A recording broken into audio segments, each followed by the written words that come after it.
మామ రీసెంట్గా పోలీసులు ఒక ముగ్గురు యువకుల్ని రోడ్డు మీద లాఠీ పట్టుకుని కొడుతున్నారు కదా, దానికి సంబంధించిన నాకు చిన్న డౌట్ వచ్చిందబ్బా.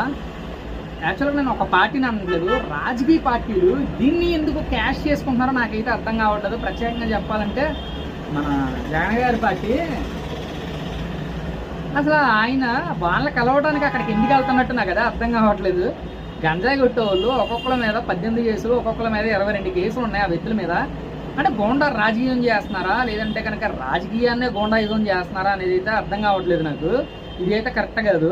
దానికి సంబంధించిన సపోర్టర్స్ మీకు జగన్ గారి పార్టీని సపోర్ట్ చేస్తున్న వాళ్ళే వీళ్ళని కూడా సపోర్ట్ చేస్తారన్నమాట ఏపీలో. ఇదైతే కనుక నేను ఆలోచిస్తుంటే నాకు చాలా థింగ్స్ గుర్తు వస్తున్నాయి. మరి ఏంట్రా ఈ సామాన్యుల ప్రజలను కూడా ఎవడో ప్రశ్నించరు, దీన్ని క్యాష్ చేసుకోవడానికి పబ్లిసిటీ అయిన వాళ్ళని గోండాలను కొడుతుంటే వాళ్ళు సపోర్ట్ చేస్తున్నారు. ఇదే మా పార్టీ సంగతి ఎలా ఉంది.